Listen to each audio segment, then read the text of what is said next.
सुप्रभात मेरे प्यारे बच्चों। आज हम साखी को पढ़ेंगे 13 और 14। कबीर की साखी जो है 13 और 14 हम साखी को पढ़ेंगे, क्योंकि इसके पहले और हम साखियां लगातार आपको पढ़ा रहे हैं। साखी नंबर 13-14 बुक सामने रख लीजिएगा, हाथ में पेंसिल और रबड़ होनी चाहिए। ध्यान दीजिएगा मेरे प्यारे बच्चों, हाथ में पेंसिल और रबड़ होनी चाहिए, ठीक है। शायर नाही सीप बिन। साखी, साखी शब्द संस्कृत का विकृत रूप साक्षी से बना है। ध्यान दीजिएगा, मैं लगातार आपको बताता चला आ रहा हूं। साखी शब्द संस्कृत का साक्षी शब्द जो है उसका विकृत रूप साखी है, क्योंकि शुद्ध नाम साक्षी है और साखी का मतलब होता है प्रत्यक्ष दृष्टा या फिर गवाह। और हमारे जो कबीर थे वह प्रत्यक्ष दृष्टा ही थे। इस समाज को उन्होंने समाज में फैली हुई कुरीतियां, समाज में फैले हुए अंधविश्वास, समाज में फैली हुई तमाम प्रकार की रूढ़िवादिता को उन्होंने अपनी आंखों से प्रत्यक्ष रूप से देखा, इसीलिए उन्होंने इसका नाम साखी रखा। और साखी का मतलब ही होता है प्रत्यक्ष दृष्टा या फिर गवाह। तो साखी, बार बार साखी आपको हम पढ़ा रहे हैं, बार बार साखी को रिपीट कर रहे हैं। मेरे प्यारे बच्चों, आपको जीवन में साखी को नहीं भूलना चाहिए। साखी कबीर दास का जो साखी जो है, इनका जो प्रमुख ग्रंथ है बीजक है। बीजक में की 3 रचनाएं संग्रहित है, साखी, शबद और रामायणी। आज हम पढ़ेंगे। शायर नाही सीप बिन, स्वाति बूंद एक नाय। शायर नाही सीप बिन, स्वाति बूंद भी नाय। कबीर मोती नीपजे, सुन शिखर गढ़ माय। गढ़ माने होता है शरीर रूपी किला। नोट कर लीजिए मेरे प्यारे, पेंसिल रबड़ हाथ में। गढ़ माने होता है शरीर रूपी किला। यहाँ पर जो कठिन शब्द है उसका मैंने अर्थ पहले ही लिख दिया है प्यारे बच्चों, टाइम को बचाने के लिए, कि मैं उतने टाइम में व्याख्या कर सकूं। जो टाइम यहाँ लिखने में लगेगा 2 से 3 मिनट, उतने समय में आपकी मैं व्याख्या कर दूं, क्योंकि YouTube पर ज्यादा देर तक ऑडियंस रुकते नहीं है, वो शॉर्ट के चक्कर में रहते हैं, शॉर्ट वीडियो देखते हैं, लॉन्ग वीडियो बहुत कम बच्चे ही देखते हैं। तो यहाँ पर हम आते हैं। शायर माने होता है समुद्र, सोई माने होता है वही, निपजे माने होता है उत्पन्न होना। शायर नाही, ना तो समुद्र है, शायर नाही सीप बिन। ना तो समुद्र है ना सीपी है, ना तो समुद्र है ना सीपी है, शायर नाही सीप बिन। स्वाति बूंद भी ना, स्वाति का बूंद भी नहीं है, फिर भी मोक्ष रूपी मोती उत्पन्न होता है। कहाँ उत्पन्न होता है? सुषुम्ना नाड़ी में। मेरे प्यारे बच्चों, शून्य शिखर, ध्यान दीजिए, यहाँ शून्य शिखर माने होता है सुषुम्ना नाड़ी, जिसको हम ब्रह्मरंध्र बोलते हैं। यहाँ से शुरू होती है जो सुषुम्ना नाड़ी होती है। ये शरीर के सबसे अग्र भाग में इड़ा, पिंगला और सुषुम्ना नाड़ी 3 नाड़ियां होती हैं। जब हम योगायाम करते हैं, जब हम योग का अभ्यास करते हैं, तो हमारी यह नाड़ियां सक्रिय होती है। मेरे प्यारे बच्चों, नोट करिएगा, ध्यान दीजिएगा। सुषुम्ना नाड़ी, शून्य शिखर। शून्य शिखर माने होता है सुषुम्ना नाड़ी, शून्य शिखर जो ब्रह्मरंध्र, ब्रह्म ऊपर ही तो रहता है। तो यहां से शुरू होकर के सुषुम्ना नाड़ी, यहाँ पर हमारी 3 नाड़ियां इड़ा, पिंगला, पिंगला और सुषुम्ना नाड़ियां, यहीं पर ब्रह्मरंध्र, ब्रह्मरंध्र यही है ऊपर ही। इसी को ब्रह्म कहा गया, ब्रह्मरंध्र इसी को कहा गया। और क्या है? गढ़ माने होता है शरीर रूपी किला, शरीर रूपी किला। अर्थात इस शरीर रूपी किले में, ध्यान दीजिएगा प्यारे बच्चों, व्याख्या नीचे से होगी, ऊपर से नहीं होगी, क्योंकि व्याख्या बदलती रहती है। व्याख्या क्या होती है? बदलती रहती है। क्या है व्याख्या? कि शायर नाही सीप बिन, शायर नाही सीप बिन। अर्थात इस शरीर रूपी किले में, इस शरीर रूपी किले में, नीचे से देखते हैं पहले बच्चों, शून्य शिखर गढ़माय। व्याख्या नीचे से देखिए, शून्य शिखर गढ़माय, अर्थात जो सुषुम्ना नाड़ी है, सबसे ऊपर होती ना यहाँ में अग्र भाग में सुषुम्ना, इड़ा, पिंगला और सुषुम्ना नाड़ी। तो कहने का मतलब यह है जो सुषुम्ना नाड़ी है अर्थात इस शरीर रूपी किले में, इस शरीर रूपी किले में अर्थात सुषुम्ना नाड़ी के ऊपर, सुषुम्ना नाड़ी के ऊपर क्या है कि ना तो यहाँ समुद्र है। भाई यहाँ यहाँ कहाँ समुद्र है? कहने कबीर की कहने का मतलब है, ध्यान दीजिएगा, है इस शरीर रूपी किले में सुषुम्ना नाड़ी के ऊपर, व्याख्या नीचे से कर रहा हूं प्यारे बच्चों, ऊपर से नहीं, नीचे से समझने की कोशिश करिएगा। नीचे से क्या है? नीचे से कि शून्य शिखर गढ़माय, इस शरीर रूपी किले में सुषुम्ना नाड़ी के ऊपर, अब ऊपर आ जाते हैं कहा, सायर नाही, ना तो यहाँ समुद्र है, सायर माने समुद्र होता है, ना तो यहाँ समुद्र है, ना तो यहाँ समुद्र है और ना सीपी है। क्या है? ना सायर नाही सीप बिन, ना तो यहाँ समुद्र है, ना यहाँ पर सीपी है और ना यहाँ पर स्वाति नक्षत्र का बूंद है। कहा? यहाँ ब्रह्मरंध्र में सुषुम्ना नाड़ी के ऊपर, यहाँ पर ना तो यहाँ पर समुद्र है, ना यहाँ पर, ना तो यहाँ समुद्र है और ना यहाँ पर सीपी है और ना यहाँ पर स्वाति नक्षत्र का बूंद है, फिर भी मोक्ष रूपी मोती यहाँ पर उत्पन्न होता है। मेरे प्यारे ध्यान देना, मैं जिस प्रकार से व्याख्या आपको बता रहा हूं इसको थोड़ा सा गहराई से सोचना मेरे प्यारे बच्चों। क्या है कि शून्य शिखर गढ़माई, नीचे से व्याख्या करेंगे, शून्य शिखर गढ़माई अर्थात जो यह शरीर रूपी किला है, जो यह शरीर रूपी किला है, इस सुषुम्ना नाड़ी के ऊपर, सुषुम्ना नाड़ी यहीं पर होती है ब्रह्मरंध्र में, जो शरीर, जो हम खड़े हैं, इस शरीर रूपी हमारा किला है, ये शरीर रूपी हमारा किला है। अगर इस पर कोई अटैक करेगा तो पहले उससे हम झगड़ा करेंगे ना, मारपीट करेंगे। इस शरीर रूपी हमारे, इस शरीर रूपी किले में सुषुम्ना नाड़ी के ऊपर, सुषुम्ना नाड़ी यहाँ पर है, एड़ा, पिंगला और सुषुम्ना, 3 प्रकार की नाड़ियां होती हैं। तो इस शरीर रूपी किले में, इस सुषुम्ना नाड़ी के ऊपर ना तो यहाँ समुद्र है, अब आ जाइए, ना तो यहाँ समुद्र है, ना यहाँ पर सीपी है, ना यहाँ पर स्वाति नक्षत्र का बूंद है, फिर भी यहाँ मोक्ष रूपी मोती उत्पन्न होता है। अब प्यारे बच्चों इस लाइन में आ जाइए, कबीर मोती नीपजय, नीपजय माने होता है उत्पन्न होना। ध्यान दीजिएगा, कबीर मोती नीपजय अर्थात कबीरदास बताना चाहते हैं कि फिर भी यहाँ पर मोक्ष रूपी मोती उत्पन्न होता है ना प्यारे बच्चों। मोक्ष तो यही प्राप्त होता है, सारा खेल तो मस्तिष्क का है। जैसा हम सोचेंगे, अगर हम चोरी करेंगे तो चोर होंगे, अगर हम ईमानदारी करेंगे तो ईमानदारी हमारे अंदर आएगी, अगर हम पढ़ेंगे तो हमारे अंदर ज्ञान आएगा, अगर हम नशा करेंगे तो हमारे अंदर नशा आएगी। तो सारा खेल इस ब्रह्म रंध्र का है। तो वही तो कबीर यहाँ बताना चाहते हैं कि क्या बताना चाहते हैं कि सायर नाही सीप बिन स्वाति बूंद भी नाय, और उसके बाद क्या है, सायर नाही सीप बिन स्वाति बूंद एक नाय, कबीर मोती नीपजय शून्य शिखर गढ़माय।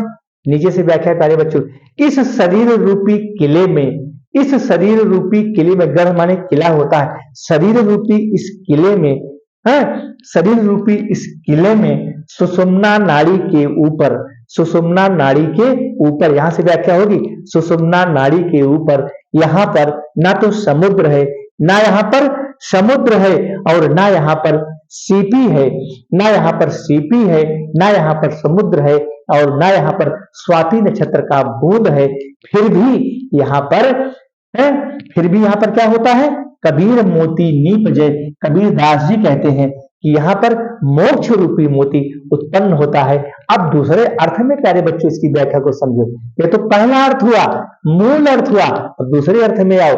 दूसरा अर्थ क्या कहता है कि सायर नाही सीप बिन, स्वाति, जब स्वाति नक्षत्र का, जब स्वाति नक्षत्र होता है, स्वाति नक्षत्र में जब उस समय जब सीप का मुख खुला होता है, क्योंकि सीपी समुद्र में होती है, और जब स्वाति नक्षत्र में पानी का बूंद उस खुली हुई सीपी के मुख में जब वह स्वाति नक्षत्र का बूंद खुले हुए सीपी के मुख में जब वह जल की बूंदें पड़ती हैं तो वहां मोती बनता है। शायर नाही सीप बिन स्वाति बूंद एक नाय, लेकिन फिर भी यहाँ मोक्ष रूपी मोती उत्पन्न होता है मेरे प्यारे बच्चों। तो इस व्याख्या को समझने की कोशिश करिएगा। मैं जिस प्रकार से व्याख्या को तोड़ करके बता रहा हूं, आप अपने क्लास में जब ऑफलाइन पढ़िएगा तो वहां भी इस मेरी व्याख्या को अपनी व्याख्या से जोड़ लगाइएगा और देखिएगा प्यारे बच्चों कि कौन सी व्याख्या आपको बेहतर लगती है। मैं एक बार फिर से रिपीट कर रहा हूं,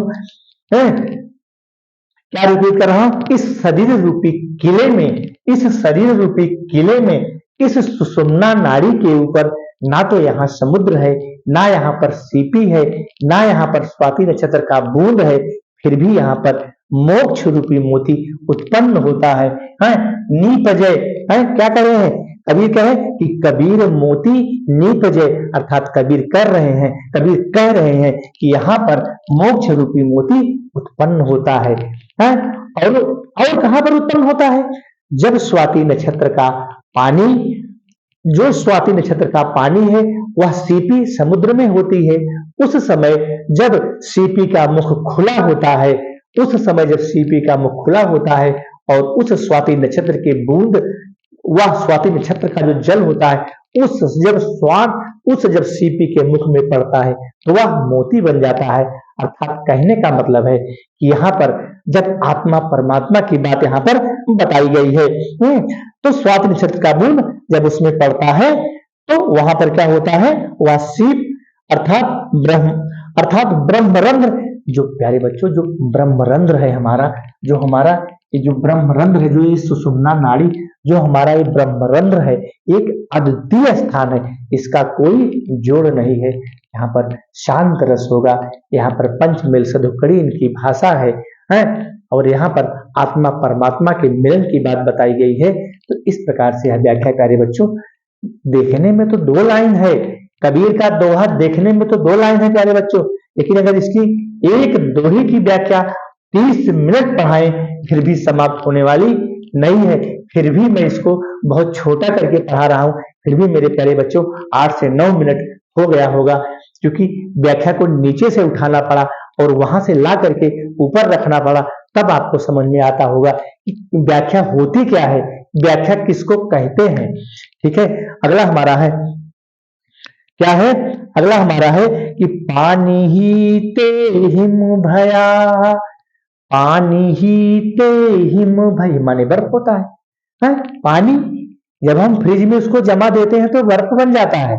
पानी ही ते हिम भया, ये पहले वाले से सरल है, पहले वाला ज्यादा टिपिकल व्याख्या थी। मेरे प्यारे बच्चों बुक को देखिएगा, क्या कह रहे हैं कबीरदास कि पानी ही ते हिम भया, अहिम हुए गया विलाय। जो छोटे छोटे बच्चे बर्फ नहीं खाते तो बर्फिया जो प्यारे बच्चे होती है उसमें दूध मिला दिया जाता है, चीनी मिला दिया जाती है, काजू मिला दिया जाता है और उसको फ्रिज में रख दिया जाता है, तो वह बर्फ का रूप ले लेती है। और वही बर्फ जब बाहर आती है तो फिर वह पानी में विलीन हो जाती है। वैसे यह आत्मा यहाँ से निकल करके परमात्मा में जाकर के विलीन होती है।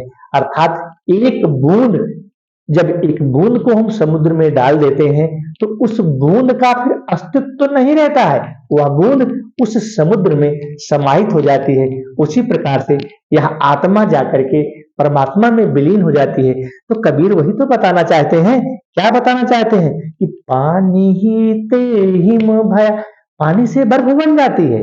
भाई पानी है, कटोरी में भर करके, गिलास में भर करके फ्रिज में रख दो, थोड़ा सा उसको बढ़ा दो, सुबह देखोगे बर्फ, इस प्रकार से बर्फ बन जाएगी। अब उस बर्फ को जब हम फिर बाहर रखेंगे, वायु में रखेंगे, हवा में रखेंगे, तो फिर पानी में विलीन होती है। तो मतलब तो वही हुआ, यह जीवात्मा यहां से निकलती है तो परमात्मा में विलीन हो जाती है। वही यहाँ पर इस लाइन के माध्यम से कबीर हमको बताना चाहते हैं। क्या बताना चाहते हैं कबीरदास कि पानी ही ते हिम भया, हिम हुए गया बिलाय। अर्थात पानी से बर्फ बनी और बर्फ को जब हम बाहर लाए, हवा में लाए, प्रकाश में लाए, तो वह बर्फ पिघल करके फिर पानी में विलीन हो गई।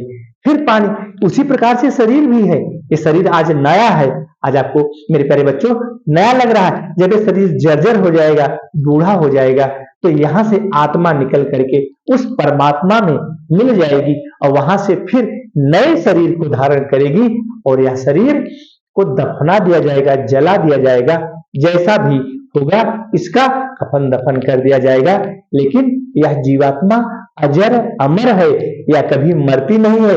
इसको न तो मार सकते हैं, न काट सकते हैं, न अरे गोली किसको मारते हो? गोली शरीर को मारते हो, उस जीव को थोड़ी मार पाओगे। कहते हैं तुमको गोली मार देंगे, तुमको तोड़ डालेंगे। एक्सीडेंट होता है, किसका एक्सीडेंट होता है? इस शरीर का एक्सीडेंट होता है, उस जीव का एक्सीडेंट नहीं होता है। जीव तो अजर अमर है, अविनाशी है, उसका कभी विनाश ही नहीं होता। वो अक्षय है, उसका कभी क्षय ही नहीं होता है। अक्षय, उसका कभी क्षय ही नहीं होता है। मेरे प्यारे बच्चों, तो क्या है, देखते हैं। थोड़ा सा गला सूख गया, लेकिन इस समय पानी तो है नहीं, पानी दूर है। चलो अब हम समाप्त करते हैं जल्दी से इसको। जो कुछ था सोई भया, नीचे खिलाई देखिए, जो कुछ था सोई भया। भाई पानी से बर्फ बनी और बर्फ से पानी बना, अर्थात वह बर्फ फिर पानी में विलीन हो गया। तो वही तो कबीर कह रहे हैं कि जो जैसा था वैसे हो गया। कहने का मतलब है मेरे प्यारे बच्चों कि जो जैसा था, अरे पहले पानी से बर्फ बनी और बर्फ को जब हम बाहर लाए तो फिर वह बर्फ पानी में विलीन हो गई। तो वही तो कबीर कह रहे हैं कि जो कुछ था सोई भया, जो जैसा था वैसे फिर हो गया। क्या हो गया? अब कुछ कहा न जाए, अब कुछ नहीं कहा जा सकता।